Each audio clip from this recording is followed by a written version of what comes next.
Bilaspur police कप्तान द्वारा corp of the month की शुरुआत की गई है, जिसके तहत जो टॉप परफॉर्मर्स हैं जो पुलिस वाले शहर के, उन्हें अवार्ड दिया जा रहा है।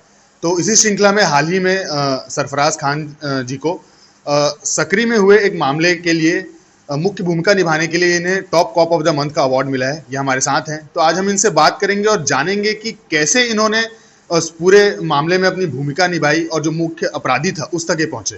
सरफराज जी, हेल- क्या था वो पूरा मामला सकरी में जो हुआ था, क्योंकि बहुत ही दर्दनाक उसे मामला बताया जा रहा था। पति ने पत्नी के टुकड़े कर दिए थे, क्या था वो पूरा मामला?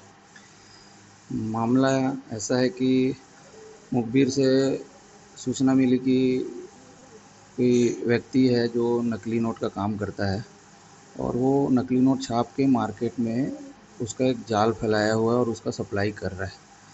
उस सूचना पर हमने अधिकारी को अपने अवगत कराकर उनके साथ उस जगह पर उससे लड़के से नोट की सौदा किया हमने और वो लड़का उस नोट को लेके हमारे पास बेचने के लिए आया। उस नोट के साथ उस लड़के को हमने उठा के फिर ऑफिस लेकर आकर उससे पूछताछ किया, तो वो सही से उस चीज़ों के बारे में नहीं बता रहा था और उसके पास से वो नोट भी हमको बरामद हुआ, नकली नोट जो रखा हुआ था। तो सर ने फिर पूछने पर भी सर को नहीं बताया, तो उससे हम लोग जिस जगह से उसको पकड़े थे, उसको अपना रहने का वो जगह भी गलत बता रहा था वो, कि मैं यहाँ रहता हूँ वहाँ रहता हूँ। वो रेंट पर कहीं मकान लिया हुआ था और उस मकान को वो बता नहीं रहा था, रहने वाला मूलतः वो तखतपुर का था। अच्छा। तो वो उसको ले जाकर हम लोगों ने बहुत पूछा लेकिन वो बताया नहीं। तो जिस जगह से हमने उसको पकड़ा था वो उस जगह पर वो पैदल आया हुआ था और वो स्लीपर में था, हाफ पैंट पहना हुआ था। तो हमको लगा कि वो ज़्यादा दूर से आया नहीं होगा। तो हम लोगों ने एक दो लोग हमारे साथ उस जगह पर जाकर उस आसपास के 1 किलोमीटर के रेंज में उसकी फ़ोटो लेके पूरा एक एक जगह हम लोग उस मकान मालिकों से, घर वालों से, कॉलोनियों में पूछे कि इसको कोई पहचानता है क्या। तो 2-3 घंटे बाद एक व्यक्ति मिला और वो बताया कि ये फलाने घर पर रेंट पे रहता है। तो फिर हमने उस घर मालिक के पास गया और अधिकारियों को बुलवाया, सब वहाँ पहुँचे स्टाफ वाले हमारे, और उस घर को फिर हमने चेक किया सर लोगों के साथ। तो देखे कि उस घर पे बहुत सारा, मतलब उस रूम में फैला हुआ था पूरा सामान वामान। तो बेड पे नोट बनाने वाली जो मशीनें हैं, प्रिंटर हैं, कलर हैं, सब फैली हुई थी। तो फिर टीआई साहब भी हमारे साथ में थे, तो उन्होंने फिर बड़े अधिकारियों को भी अवगत कराया। तो फिर बड़े अधिकारी ने, फिर वहाँ के जो लोकल स्टाफ है उन लोग भी वहाँ पर पहुँचे। फिर इस तरीके से फिर उसमें कार्रवाई हुई थी उसमें।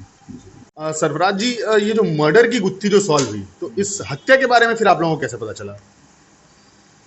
उस मकान की तलाशी लेने पर हमको तो हम लोगों को नोट की तो मशीनें, प्रिंटर वगैरह तो मिल गई, बट वो लड़का तो कभी, मतलब घर पहुंचने पर भी उस घर को अपना जल्दी एक्सेप्ट नहीं कर रहा था, मतलब वो हमको वहाँ ले जाना नहीं चाह रहा था वो। तो तलाशी लेने पर एक रूम में उस घर पे ताला बंद था, तो उस लॉक को फिर सर से बोल के उसको चाबी मिला, तो फिर उस लॉक को खोले रूम में। तो अचानक उसमें कुछ स्मेल आ रही थी उस रूम से। तो उस रूम को खोलने के बाद जब उसमें एक वाइट कलर के सिंटेक्स की टंकी रखी हुई थी, रूम पूरा खाली था और स्मेल आ रहा है, तो कुछ समझ में नहीं आया कि स्मेल किस चीज़ का, घर खाली है। तो उस सिंटेक्स की टंकी को जब मैंने खोल के देखा तो उसमें लाश पड़ी हुई थी। लाश समझ नहीं आ रही थी, मतलब थोड़ा सा उसमें पानी टाइप का हो गया था और थोड़ा सा ब्लैक ब्लैक टाइप का उसमें पूरा था। तो फिर टीआई सर को आवाज़ दे के बुलाया मैंने और फिर उनको दिखाया कि सर ऐसा ऐसा ऐसा से ये है। तो फिर हमने उससे फिर उससे पूछताछ किया फिर से। तो फिर हम लोगों को घुमा रहा था, वो क्लियर बता नहीं रहा था कि क्या है कैसा है। तो फिर थोड़ा सा उसको टाइट पूछताछ किए उसको, तो फिर उन्होंने बताया कि ये मेरी पत्नी है और अच्छा। मैंने इसको 2-2.5 महीने पहले इसका कत्ल कर दिया है, मर्डर कर तो दिया है। 2 ढाई महीने पहले से वो लाश वहीं उस घर में टंकी में पड़ी हुई थी, सड़ रही थी? हाँ, 2-2.5 महीने से वो उस लाश को अपने उस घर पे ही रखा हुआ था और उस लाश का वो हाथ पैर को अलग काट दिया था और पैर के भी वो 4 पार्ट कर दिया था, हाथ के भी अलग कर दिया था और उसको एक पॉलीथीन में अलग लपेट के रखा हुआ था। और उसको बॉडी को उस रूम में ही रखा था, बट उस रूम में वो यूज़ नहीं कर रहा था उस रूम को जिस रूम में वो बॉडी पड़ी हुई थी। वो अपने सोने का एक अलग हॉल में जगह बनाया हुआ था, जिसमें वो ज़मीन में अपना गद्दा बिछा के अपना अलग सोता था, और एक रूम में अपना नकली नोट बनाने का मशीन वगैरह, प्रिंटर वगैरह अलग यूज़ कर रहा था। बट उस रूम को वो पूरा अच्छे से एकदम टाइट लॉक रखा हुआ था, सिंटेक्स की टंकी भी लॉक करके रखा हुआ था कि स्मेल ना आए। बट हमारे तलाशी के दौरान उस रूम को खोला गया। जब रूम को खोले तो अंदर गए रूम में, तो कुछ हल्का हल्का उसमें स्मेल था, तो समझ में नहीं आया कि यहाँ कुछ है नहीं और स्मेल किस चीज़ का है करके। तो फिर तलाशी लेने पर टंकी को जब हमने चेक किया तो उसमें फिर डेड बॉडी मिला। तो फिर उस लड़के से थोड़ा सा हम लोग सख्ती से पूछताछ किए, तो फिर उसने ऐसा ऐसा घटना करना बताया कि मैं तो 1 महीना पहले उसको कत्ल करके इसमें रख दिया हूँ, और उनका कुछ आपसी विवाद था, इसलिए उन्होंने ये घटना को किया है।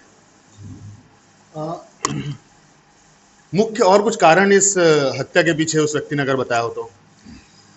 वो जो उसका धंधा है लड़के का नकली नोट बनाने का, प्लस साथ में वो बाइक चोरी भी करता था, उसका नंबर प्लेट वगैरह खुद बना के उसको बाइक को बेचता था वो। तो नकली नोट बनाने के लिए और इस बाइक चोरी का उसकी पत्नी उसका विरोध करती थी कि आप ये सब काम छोड़ दीजिए, बच्चे बड़े हो गए हैं और आप अच्छा नहीं लगता। तो वो लड़का इस चीज़ को मानता नहीं रहा, तो पत्नी के ज़्यादा विरोध करने पर वो इस तरीके की घटना को किया, ताकि उसको धंधा उसका बंद ना हो, उसका नोट बनाने का काम बंद ना हो, भले वो पत्नी को, इसलिए वो हत्या कर दिया उसकी। सरफराज जी, इस पूरे हत्याकांड में अपराधी को पकड़ने में आपकी मुख्य भूमिका रही। और ऐसे ही जो पुलिस वाले हैं जो बहुत अच्छे से काम कर रहे हैं, इन्हें कॉप ऑफ द मंथ का अवार्ड दिया जा रहा है। कैसा लगा आपको ये अभियान, ये जो है? बहुत अच्छा लगा। एसपी सर का ये बहुत अच्छा अभियान है, जिससे लोगों में, हम लोगों में, कर्मचारियों में, स्टाफ में, पुलिस विभाग के काम करने के प्रति उत्साह बढ़ता है। एनर्जी मिलती है हमको कि सर हमारे हमारे साथ हैं, काम करने का हमको इनाम मिल रहा है।